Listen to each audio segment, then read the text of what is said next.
minute. But Lance, before we get into some of that technicality stuff, Yeah. like you are, and I've known you since I was a heck, I knew you, I met you when before I was even licensed. So you're a great, famous trial lawyer in my mind in these areas. But you're also a businessman and you have a lot of things going on. Does the TWIA policy, does it cover commercial things or is it just people's own personal beach houses? No, it absolutely covers commercial properties as well, or businesses. And so normally the policy will cover your structure. If you have a business and you own the real estate in the building where you operate in, it would cover that. In addition, you can have coverage for your inventory, whatever similar to contents in your home, it would be inventory at your business.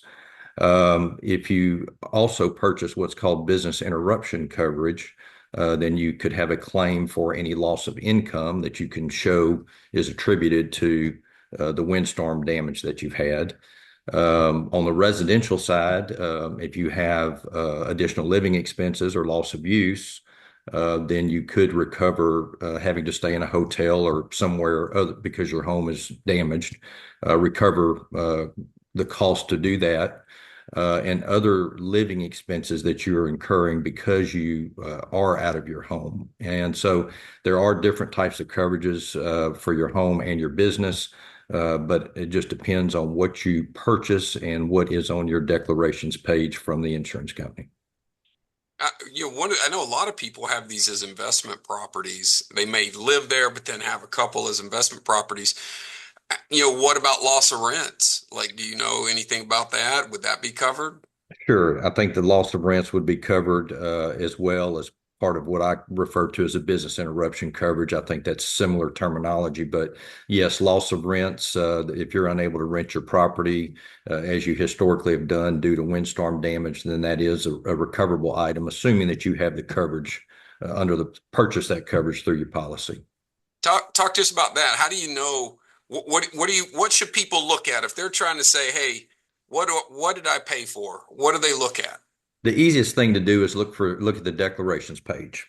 And years and years ago, that declarations page used to be the very first document or very first page of a policy. But it seems like now they tend to have it about 10 or 12 pages back in the policy sometimes, and it's not always as easy to find. So you need to find the declarations page, and that will list out the exact coverages that you have and the limit of coverage that you have for each thing. So like we were talking a minute ago, if you have a structure, your business or your home, it will have a dollar amount of coverage that you purchased for that. If you have contents for your home or inventory at your business, likewise, it should specify the amount of coverage there. So that one page, that deck page is the go-to to look exactly at what coverage you purchased and that you have. Let me, if you don't mind, I'm going to put one up on the screen. It's Sure. going to make us go away for a second, but let me see if I can do this right. Is that big enough for you? Can you guys all see that? Yeah. Yes. Now this isn't a commercial one. This is a dwelling one. But is this what you're talking about, Lance? That's exactly what I'm talking about. And you can see down at the bottom, it lists out the different coverages, and off to the right, it has the limit of coverage that you purchased that you may be entitled to if you can show that the damages were caused due to wind. Okay. And then you mentioned these losses right here we've talked about. They're called indirect, like additional living expenses.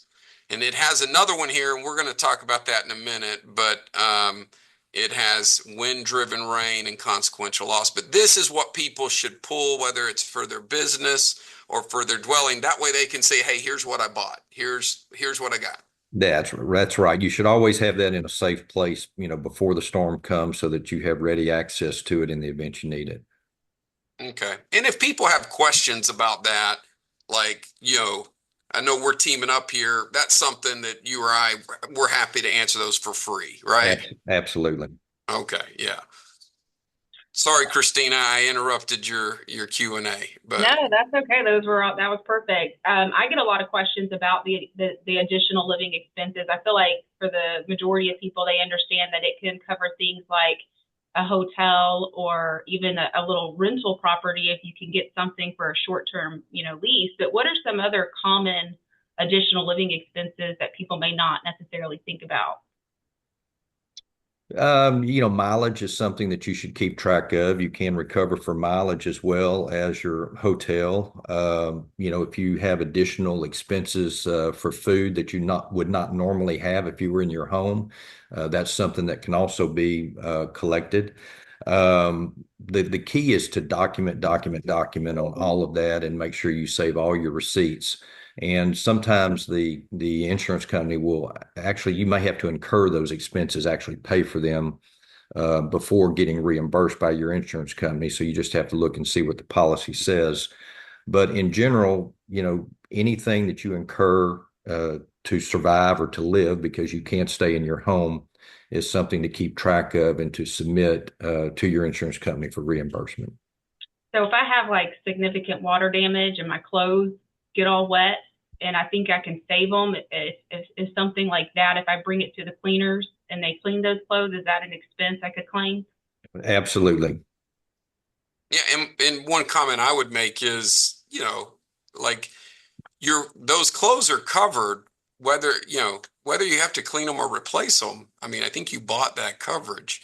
And one thing, Lance mentioned this earlier, but I want to, just like he said, document on your mileage and receipts. But same thing for contents, right, Lance? Like if someone, Exactly. a lot of people don't have their original receipts for their property. Let's say their property got wet or destroyed, wind blown, or however it gets damaged. What's a real simple way for people to document those damages? Yeah, the best thing to do is to try and document your content items by room. Just think about each room and visualize it and think about everything you have in that particular room that may have been damaged. And then list it out and off to the side, put, where you purchased it, if you can recall, the approximate age. And if you know the cost, that's great as well. Obviously, if you have a receipt, that's the best evidence that you can produce.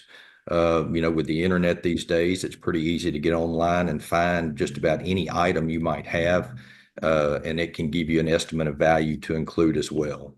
So the key is to, again, to document very specific, help the insurance company want to pay you for those contents. Don't make it hard for them. Make it as easy as possible for them.